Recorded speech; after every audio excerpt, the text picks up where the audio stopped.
Welcome to the world of Dream Fruit. My name's Elizabeth Russell. I'm your guide through the world of Dream Fruit, which is a world of strangeness and insight. And above all, it's a world where we remember who we are as earthlings, as part of the larger body of Earth. And in the world of Dream Fruit, we do this by sort of remembering there's a larger story in play. And that larger story is essentially this: the living earth has been imperiled. I don't think you need me to enumerate all of those perils. And our creative nature is rising up.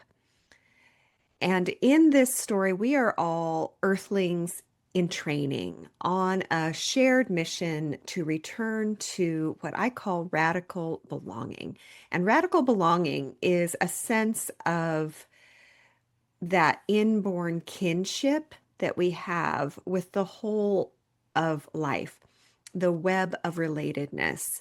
And so as we engage in the stories of Dream Fruit, the lunar tales, and the imagery and symbols that we play with moon by moon, we are actually building our understanding of ourselves as something larger, as earthlings. And the idea of earthling is finally getting traction in a way that can be meaningful to us. I think we're all looking for a way to identify ourselves as part of this living body of earth.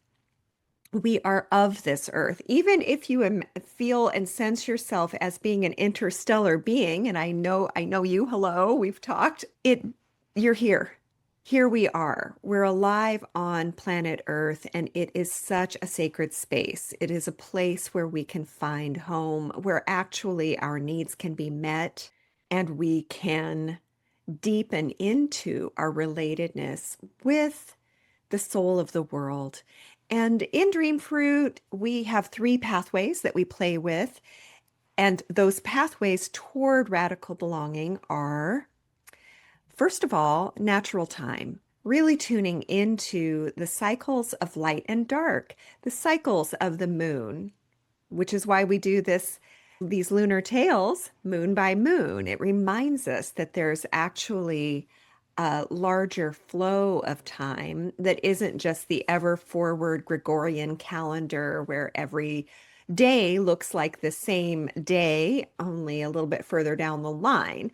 Instead, we're remembering that time is organic and squishy and cyclical and breathing all the time. And so we remember that. We remember that by connecting with the moon, with the morning sun, with the evening hours into the night.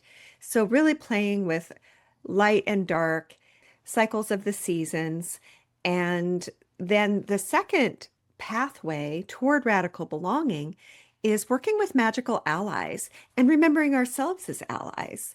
So we really want to understand that the myth of separation and isolation that wants us to all be kind of caught up in our own little worlds and feeling like we're the only ones who can address the challenges that we're witness to, really that myth is dissolving. And we have an invitation to remember that we're not alone, to remember that the world wants us to return to our earthling nature, that we have magical allies along the way. And those allies can be ancestral, they can be the future beings rooting for us, exhorting us forward, and we ourselves can be good allies to the future beings and even to our ancestors. And so really that allyship piece is a way of reweaving ourselves into the dance of reciprocity that really is life on Earth. And the third pathway to radical belonging is the deep imagination. And inside this deep imagination, we distinguish a little bit from escapism or fantasy, although we honor the role that those play in our journey. The deep imagination can be thought of as a communication tool, as an inborn living communication line between earth and human. And we are receiving all the time symbols and stories and images. And our opportunity as we tap this pathway is to listen and to hear what is being offered up. So we tune into synchronicities. We let story and symbol be alive.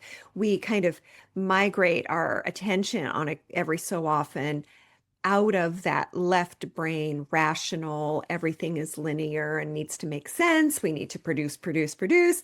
Like all of that mentality certainly has its place. And we are in a time where we need to restore some balance and engage the moon mind a little bit more often, let the right brain out to play. Remember that there is a story that is way bigger than the one that we are seeing on the daily basis, or than the loudest story that we hear on the news, or, even the narrative that we tell about ourselves is not the whole story. When we kind of scope back and remember the context of our lives and the context of this moment on Earth, then we can start receiving these larger or more woven throughout narratives. So, having said that, the invitation for today is really about returning to the sense of balance, remembering ourselves as rooted, connected. And we are inside a lunar tale, which tells the story of our kind of intrepid heroes who are traveling moon by moon through this sort of dreamscape that dream fruit creates, that is really just informed by deep imagination, by natural time, by our magical allies. And that's kind of where the story kind of rises from.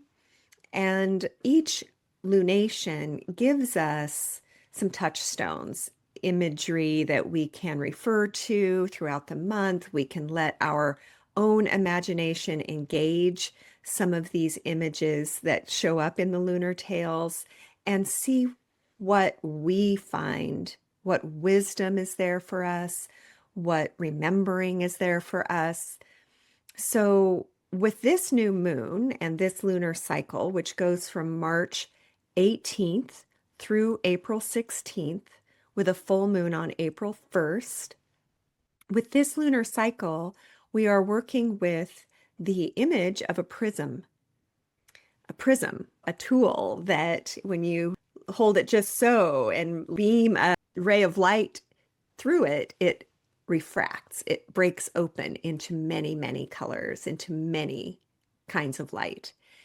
So this is our core image for this time as we are tapping this spring equinox energy and tapping. There's a lot of forward movement, a lot of Aries energy right now, very fiery month that we're looking at. And also, I'll mention that astrologically, all of the planets are moving forward during this time. So Mercury will station direct actually on the same day as spring equinox, right after the moon turns new. So there's a lot of, oh, good. And everything can kind of flow a little bit more comfortably. And there might feel a little bit of dreamy energy. But if you think about that prism, you can consider like, what is it that you're seeing that looks like a monolith, that looks like one thing, one ray of light? And if you turn your gaze just a little bit, maybe look out the corner of your eye or hold up a kaleidoscope or actually use a rainbow catcher or a prism and kind of train your eye a little bit to see nuance, to see a little bit more what is there. If you open up that ray of light, you'll see all of these distinct, diverse colors of the spectrum. So we really get to embody that spectrum and consider the complexity that might be in play during this time. I will say also that the Sabian symbol for our full moon is children blowing soap bubbles. So once again, soap bubbles, they do a similar thing. They reflect light and they kind of, you can get little rainbows out of those as well. And they're ephemeral. They pop, but they do bring delight, which I think we are all due for a little bit of delight. What I And would so, like to do is just offer us a little bit of kind of a window into this dreamscape that dream fruit really does embody. And if you've been following along, you know that the last lunar cycle that we were working with the image of a butterfly emerging from a chrysalis.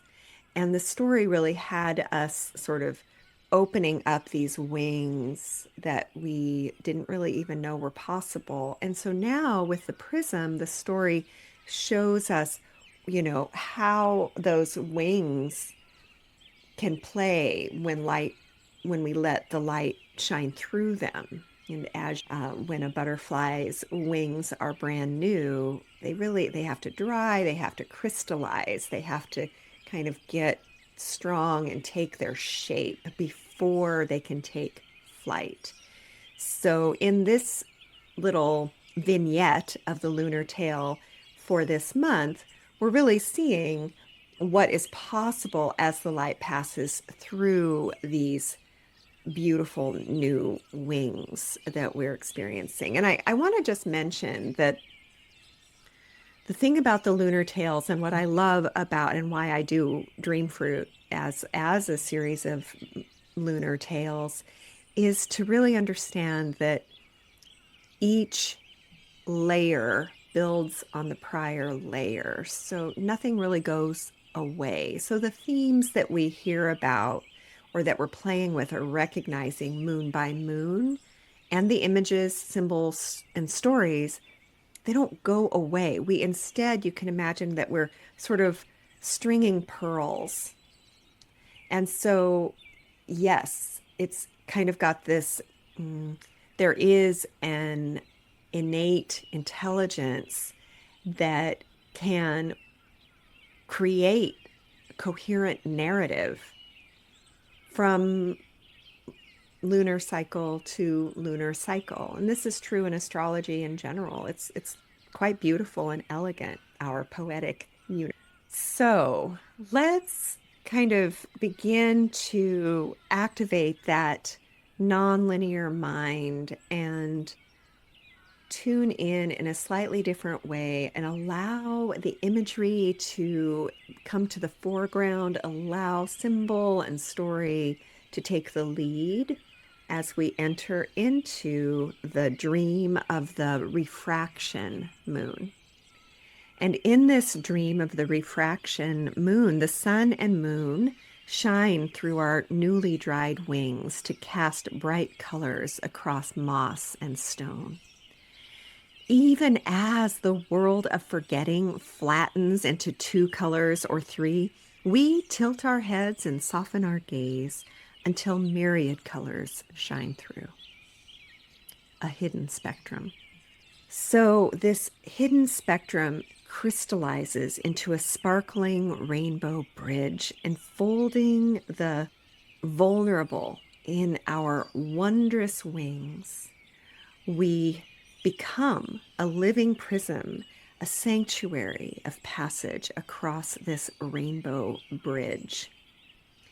And does a mandala bloom from the chaos? And are we both one and many? Yes, your multitudes form the bridge, embody the spectrum. So when we connect with these stunning wings, we can ask, like, what are they for? What do they make possible? And I appreciate that in this lunar tale, in this little vignette, that one of the things they make possible is to enfold the vulnerable. And they create a passage. And of course, wings do that. They carry us. They carry whoever has the wings. And so we can let the light shine through these new emerging wings, let that color open up, and understand that the diversity of color that is part of life is worth protecting. And it actually makes us able to take flight, to make passage, to inform and enliven the multitudes, to empower the spectrum of life, not to flatten it into one or two simple stories or colors or pathways. So, yeah, closed mental attitudes are not really gonna cut it this round. I mean, we're really at a time when things are popping. I know you know that. Things are popping. Illusions are popping. Those soap bubbles are popping. We might be like blowing smoke, and all of these fantasies of what we thought we were making, they maybe just drift and then eventually just dissolve. So there is a little bit of that opportunity to let old mental habits pop, dissolve, fall away, and really allow an inner set of eyes, a new set of eyes to open and to see new combinations, to see what wants to thrive, and then to ask ourselves, how can we lend our hands, our heart, our voice to that thriving? So every month, it's nice to tune into what allies might be on hand for you, what can help you do these things. I like to suggest a few. I mean, it's a Pisces new moon, and so we really get to consider the imagination. We get to think about healing. We get to lean into spiritual questions or the life of the soul. And really also just what unifies us. Pisces loves to remind us that we are all one. And I think it's really appropriate that toward the end of Pisces, when we get to this 28th degree of Pisces, toward the end of its journey, then we see that it's one and many, one and many. And Pisces is very good at that. So allies might be the pollinators, they might be the Melissa Bee priestesses, the a sun catcher that's in your window. Dark Side of the Moon by Pink Floyd could be a real perspective shift, and who could resist that album, considering especially since there's this gorgeous prism on the cover of it. So what allies show up for you that help you see things a little bit differently, that help you see colors that you normally can't, like that? So the other piece I'll mention is that Saturn and Pluto are in a bit of a conversation this month. And so it's a really good time to see what structures are strong enough to withstand very powerful change and feed those. And let the rest be composted back to Earth.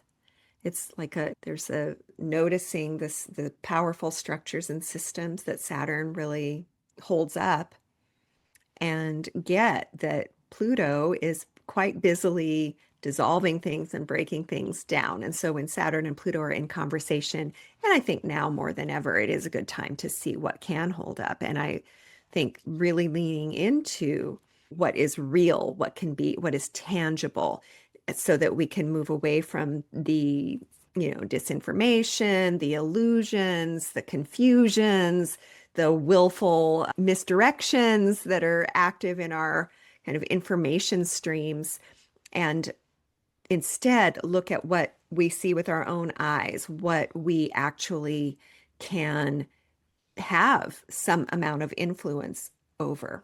And the prompt, we do like to have a prompt every month, and this month's prompt is really this: what can help you see things differently? What can you hold up to the light?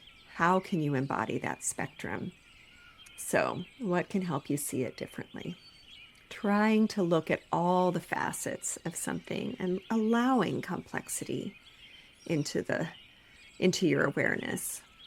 So, with that, I'll just say thank you so much for sharing this journey with me. And we do have a new lunar tale coming up on April 17th. In the meantime, may it go well for you. May it go well for us all. Take care.